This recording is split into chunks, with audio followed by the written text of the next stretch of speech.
दोस्तों, ये कहानी है एक गुरु और एक शिष्य की। एक गुरु और एक शिष्य जंगल से होते हुए अपने गांव जा रहे थे। अंधेरा काफ़ी हो चुका था। शिष्य ने गुरु जी से कहा कि गुरु जी, काफ़ी रात हो चुकी है, अगर आप कहें तो आप आज की रात यहीं आसपास के गांव में गुजार लेते हैं। गुरु जी ने अपना सिर हिलाया और वो आसपास के गांव में एक छोटे से घर के पास जाकर रुके। अब जैसे ही वहां गए तो गुरु जी के शिष्य ने दरवाज़ा ठकठकाया। उस घर से एक गरीब आदमी बाहर आता है। गुरु जी ने बोला, हम अपने गांव जा रहे थे, लेकिन काफ़ी रात हो जाने की वजह से हमने इसी गांव में रुकने का सोचा है। क्या हम आज आपके यहाँ रुक सकते हैं? गरीब आदमी बोला, हाँ क्यों नहीं, आप दोनों अंदर आ जाइए।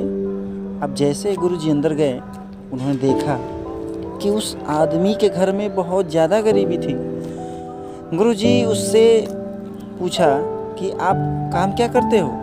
वह गरीब आदमी बोला कि मेरे पास बहुत सारी ज़मीन है। तो गुरुजी ने बोला, अगर तुम्हारे पास बहुत सारी ज़मीन है तो इस तरह से क्यों रह रहे हो?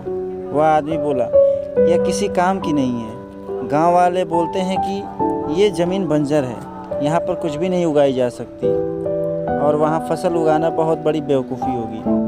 गुरुजी ने बोला कि तुम्हारा गुजारा फिर कैसे होता है?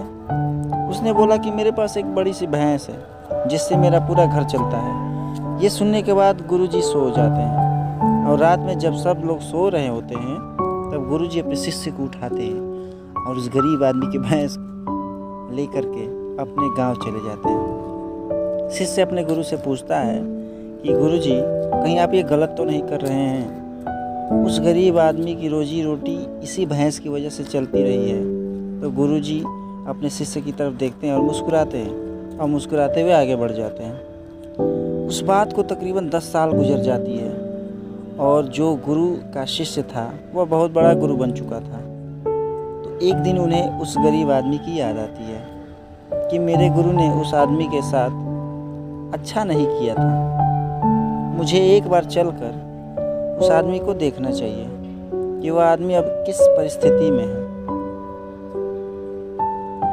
वह शिष्य उस गांव की तरफ जाता है और वहां जैसे ही पहुंचता है तो वह देखता है कि जहां पर उस गरीब आदमी का झोपड़ा था वहां पर एक बड़े ही आलीशान महल बन चुका है और उस झोपड़ी के बाहर जो बंजर जमीन थी उस पर फल और फूल के बागीचे थे। तभी उधर से उस घर का मालिक आता है। शिष्य उसे पहचान लेता है और उस आदमी को बोलता है कि तुमने मुझे पहचाना? अपने गुरुजी के साथ आया था। हमने एक रात के लिए यहाँ रुके भी थे। वह आदमी उससे पहचान लेता है और बोलता है कि उस रात में आप लोग कहाँ चले गए थे? और उस रात के बाद ही मेरी भैंस कहीं चली गई थी।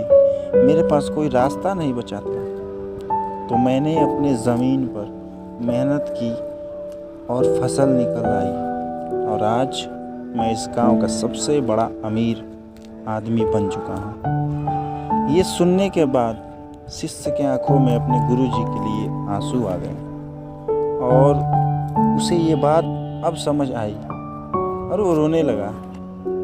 दोस्तों, इस कहानी से हमें ये सीख मिलती है कि हमारे अंदर ऐसी बहुत सी टैलेंट, जिसे हम गुण कहते हैं, छुपी हुई होती है, लेकिन हमें कोई ना कोई चीज़ रोका करती है। वो आपके फैमिली वाले भी हो सकते हैं या आपको जॉब भी हो सकती है या कुछ और भी हो सकता है जो आपको आगे बढ़ने से रोक सकता है। देखिए, आपके पास भी तो कोई ऐसी भैंस तो नहीं है या भैंस जैसी कोई दूसरी चीज़ तो नहीं है जिसने आपको रोक कर रखा है।